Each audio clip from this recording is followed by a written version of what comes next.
नमस्कार दोस्तों, पेंशन धारकों के लिए इस समय की बहुत ही बड़ी खबर निकलकर सामने आ चुकी है। जी हां दोस्तों, पेंशन धारक लंबे समय से जिस बड़ी राहत का, जिस बड़ी खुशखबरी का इंतजार कर रही थी, आखिरकार मोदी कैबिनेट की बैठक में पेंशन धारकों के लिए बड़े फैसले हो चुके हैं। जी हां दोस्तों, आज की इस वीडियो में हम बात करेंगे पेंशन बढ़ोतरी को लेकर तमाम मुद्दों पर की गई चर्चा के बारे में। साथ ही कैबिनेट बैठक में आप सभी पेंशन धारकों के लिए क्या बड़े फैसले किए गए तथा सभी पेंशन भोगियों के लिए जो अच्छी खबर निकल कर आ रही है उनमें हम बात करेंगे। दोस्तों, 2004 से पहले रिटायर्ड तथा बाद में रिटायर्ड पेंशन धारकों के लिए एक बड़ी खबर निकलकर सामने आ चुकी है।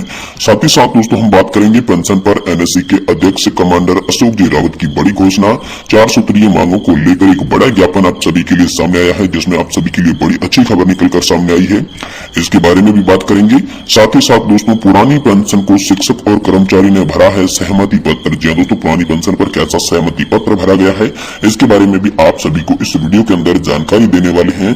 तथा आज की महत्वपूर्ण और लेटेस्ट अपडेट की बात करें तो दोस्तों पेंशन स्कीम में हुआ बड़ा बदलाव, कर्मचारियों को पुरानी पेंशन योजना की तरह मिलेगा लाभ, इसके बारे में भी कंप्लीट जानकारी इस वीडियो में देने वाले हैं। इसी से आप सभी से निवेदन है कि दोस्तों आप इस वीडियो को लास्ट तक देखें। साथ ही हम बात करेंगे 75 लाख पेंशन धारकों को केंद्र सरकार के द्वारा 2 बड़ी सौगात दी गई है, जिनके बारे में भी विस्तार से जानकारी इस वीडियो के अंदर हम आपको देने वाले हैं। तो चलिए दोस्तों खबरों का सिलसिला शुरू करते हैं और आपको एक एक करके पेंशन से जुड़ी आज की तमाम बड़ी खबरों से अवगत करवाते हैं। दोस्तों पेंशन पर पहली और बड़ी खबर की बात करें तो दोस्तों ईपीएफओ की बैठक में अधिक पेंशन पर आज हुआ बड़ा फैसला। जी हां दोस्तों, जिन भी पेंशन धारकों ने उच्च पेंशन का विकल्प चुना है उनके लिए ईपीएफओ की महत्वपूर्ण बैठक में आज बड़ा फैसला हुआ है, जिसके तहत उच्च पेंशन का विकल्प चुनने वाले सभी पेंशन धारकों को न्यूनतम 9,000 रूपए प्लस डीए की मासिक पेंशन प्रोवाइड करवाई जाएगी। इस पर सहमति बन चुकी है। जी हाँ दोस्तों, पेंशन धारक लगातार बढ़ी हुई पेंशन की मांग कर रहे थे, तो इसको लेकर यहाँ पर ईपीएफओ की बैठक में बड़ा फैसला किया गया है और इस पर आज मोहर लग चुकी है। आप सभी को आने वाले समय में जो भी पेंशन देखने को मिलेगी वो दोस्तों 9,000 प्लस डीए की पेंशन देखने को मिलेगी। वही दोस्तों दूसरी बड़ी खुशखबरी की बात करें तो दोस्तों 2014 के बाद पहला बड़ा बदलाव हुआ है, जिसके तहत केंद्रीय कर्मचारी पेंशन धारक राज्य कर्मचारी को यहाँ पर बड़ी खुशखबरी देखने को मिली है। जी हाँ दोस्तों, आप सभी पेंशन धारकों की बेसिक पे में वृद्धि की गई है। साथ ही साथ आप सभी के लिए 5, 10 और 15% पेंशन बढ़ोतरी का भी ऐलान कर दिया जा चुका है, जिसमें पेंशन के साथ साथ 46% डीए भी आप सभी को प्रोवाइड करवाया जाएगा। इसके बारे में भी बड़ी खबर निकलकर सामने आ चुकी है। जी सभी पेंशन धारक मांग कर रहे थे कि पेंशन उन्हें 7,500 प्लस डीए मिले, फ्री मेडिकल की सुविधा मिले, साथ ही साथ उच्च पेंशन के विकल्प पर जो फैसला आया था वो लागू हो और साथ ही साथ यहाँ पर सुप्रीम कोर्ट के द्वारा जो वेतन सीमा को बढ़ाने का प्रस्ताव दिया गया था, वेतन सीमा पर फैसला दिया गया था 4 नवंबर 2022 को, वो फैसला एक्चुअल रूप से लागू करे, क्योंकि दोस्तों इसे अब 2 साल तक होने लग चुके हैं, लेकिन अभी तक पेंशन धारकों को राहत नहीं मिल पाई थी। तो इसी को लेकर बड़ी खबर आप सभी के लिए सामने आई है। साथ ही साथ दोस्तों बात करें एनएससी के मुख्य अध्यक्ष कमांडर अशोक जी रावत द्वारा पेंशन पर बड़ी घोषणा की गई है। जी हाँ दोस्तों, 4 सूत्रीय मांगों को लेकर एक बड़ा ज्ञापन पत्र सौंपा गया है। जी हाँ दोस्तों, यहाँ पर चार्म एंड रोजगार मंत्री भूपेंद्र यादव के साथ हुई मुलाकात में एनएससी राष्ट्रीय संघर्ष समिति के मुख्य कमांडर अशोक जी रावत ने 4 सूत्रीय मांगों का उल्लेख करके एक महत्वपूर्ण घोषणा पत्र यहाँ पर जो है श्रम मंत्री के हाथों में थमाया, जिसका जिक्र सभी पेंशन धारकों के सामने किया और पेंशन धारकों को 4 सूत्रीय मांगों से एक बार फिर से अवगत करवाया, जिनमें पेंशन बढ़ोतरी 7,500 प्लस डीए की जो बात की जा रही थी, तो दोस्तों डीए में यहाँ पर सरकार ने बढ़ोतरी कर दी है, तो अब डीए की बात हटा दी गई है, लेकिन महत्वपूर्ण जो है वो न्यूनतम पेंशन 7,500 सभी को यहाँ पर मिलनी चाहिए। इसके बारे में पहली मांग रखी गई। वही दूसरी अच्छी medical facility, free medical facility. जी हाँ दोस्तों, हस्बैंड एंड वाइफ को यहाँ पर फ्री में चिकित्सा सुविधा मिले, इसको लेकर दूसरी मांग रखी गई। तीसरी थी उच्च पेंशन का विकल्प। तो दोस्तों उच्च पेंशन के विकल्प पर आज ही दोस्तों जब कमांडर अशोक जी रावत ने ज्ञापन सौंपा, उसी के बाद जो ईपीएफओ की बैठक की गई थी, जिसमें सेंट्रल बोर्ड ऑफ ट्रस्टीज के सदस्य भी शामिल थे, साथ ही साथ श्रम मंत्री भूपेंद्र यादव भी शामिल थे। यहाँ पर वित्त मंत्री निर्मला सीतारमण के अलावा जो वित्त सचिव है वो भी मौजूद थे। तो इन दोनों की अगुवाई में यहाँ पर एक बैठक हुई थी और इसी बैठक में आप सभी की तीसरी मांग जो थी उच्च पेंशन के विकल्प को लेकर, उसे भी सॉल्व कर दिया गया, उसे भी लागू कर दिया गया, जिससे उच्च पेंशन का विकल्प चुनने वाले सभी पेंशन धारकों के लिए बड़ी राहत की खबर हाथ लगी है। और लास्ट में जो 4 सूत्रीय मांगों में बात रखी गई थी, सुप्रीम कोर्ट का जो आदेश आया था 4 नवंबर 2022 को, उस आदेश को सही और सुचारू रूप से लागू करने की बात की गई थी कि जल्दी से जल्दी पेंशन धारकों के लिए जो है वो सीमा हट गई है, तो सीमा हटने के साथ उनकी जो एक्चुअल बेसिक सैलरी है उसके आधार पर पेंशन मिलनी चाहिए। तो इसको लेकर एक बड़ा फैसला हुआ है जिसमें आप सभी की जो सीमा है वो पहले जो 15,000 रुपए की सीमा हटा दी गई थी उससे अब वेतन सीमा जो है वो 21,000 रुपए कर दिया गया है। यानी कि जिन पेंशन धारकों को पहली पेंशन जो है वो दोस्तों 15,000 रुपए की बेसिक पे के आधार पर मिलती थी, तो अब आपको 21,000 रुपए के आधार पर मिलेगी।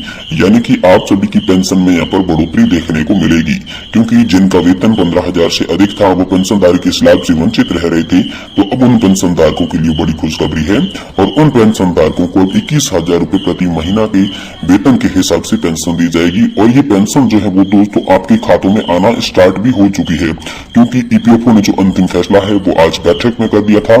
आज की बैठक में यहाँ पर पेंशन धारकों के लिए बड़ा ऐलान हुआ था। ईपीएफओ ने अंतिम आपका आदेश जो है वो सुना दिया था और अंतिम आदेश ईपीएफओ की ओर से जैसे ही जारी हुआ तो यहाँ पर आप सभी की पेंशन पर यह नियम लागू कर दिया गया है। तो दोस्तों आप सभी के लिए ये एक बहुत ही बड़ी खबर है। वही दोस्तों एक और बहुत बड़ी खबर आ रही है, पुरानी पेंशन को शिक्षक कर्मचारी ने भरा सहमति पत्र। तो दोस्तों आखिर कैसा सहमति पत्र है, चलिए जानते हैं। देखिए दोस्तों, सहमति पत्र अभियान जिला मुख्यालय समेत सभी ब्लॉक मुख्यालयों में चलाया गया है। इनमें शिक्षकों और कर्मचारियों को बढ़ चढ़कर हिस्सा लिया गया है। शिक्षकों और कर्मचारियों ने पुरानी पेंशन योजना को बहाल कराने के लिए भविष्य में होने वाली हड़ताल में शामिल होने के लिए अपनी सहमति दी है। कार्यालयों में बॉक्स में अपनी सहमति पत्र डाला। अनेक कार्यक्रमानिक यहाँ पर जो कर्मचारी थे और शिक्षक थे जिन्होंने जिला संयोजक श्री भागवत सिंह और जनपद स्तरीय पर्यटक विश्व टीम के सीधे यहाँ पर अपना सहमति भरकर सौंपा है। और टीम में राज्य कर्मचारी संयुक्त परिषद के जिला मंत्री कमलेश सिंह, प्राथमिक शिक्षक संघ के जिला अध्यक्ष जो है बलराम निगम, कोषागार कर्मचारी संघ के जिला अध्यक्ष महेंद्र सिंह, ग्रामीण सफाई कार्यक्रम संघ के जिला अध्यक्ष प्रद्युमन सिंह ने नेतृत्व में कर्मचारियों व शिक्षकों ने अपना सहमति पत्र जो है वो यहाँ पर दाखिल कर दिया है, सहमति पत्र भर दिया है। वही दोस्तों आज की अंतिम और सबसे बड़ी खबर की बात करें तो पेंशन स्कीम में हुआ बड़ा बदलाव, कर्मचारियों को पुरानी पेंशन योजना की तरह मिलेगा लाभ। जी हाँ दोस्तों, एनपीएस वर्सेज ओपीएस का जो मुद्दा है वो इन दोनों हावी हो रहा है और इसमें कई बदलाव जो है हाल फिलहाल में किए गए हैं। अब कर्मचारियों को मिलेगा पुरानी पेंशन योजना की तरह ही लाभ। जी हाँ दोस्तों, मोदी सरकार इस साल के अंत तक राष्ट्रीय पेंशन योजना में संशोधन कर सकती है। इस संशोधन से ये सुनिश्चित किया जाएगा कि कर्मचारी को रिटायरमेंट के समय उनके आखिरी वेतन का कम से कम 40 से 45% जो रिटर्न है वो मिल सके। और इसकी सिफारिश जो थी उच्च स्तरीय पैनल था, उच्च स्तरीय जो कमेटी थी उसने भी की थी, तो हाल फिलहाल में इस पर विचार भी किया जा रहा था।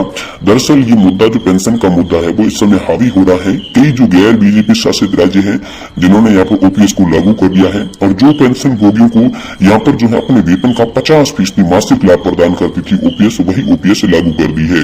अब उन ओपीएस लागू करने वालों में राजस्थान, छत्तीसगढ़, झारखंड, हिमाचल प्रदेश और पंजाब सहित विपक्षी दलों द्वारा शासित राज्यों की जो सरकार है उन्होंने पुरानी पेंशन प्रणाली को वापस से लागू किया है।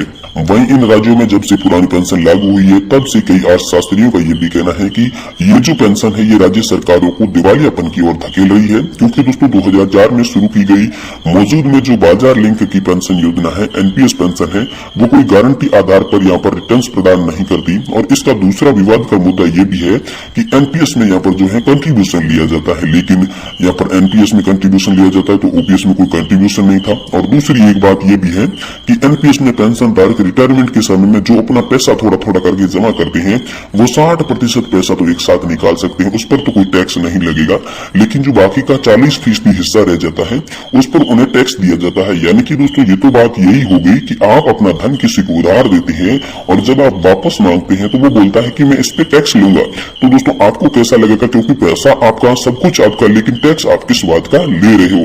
तो ये सरकार को यहाँ पर देखना होगा, सरकार को यहाँ पर सोचना होगा।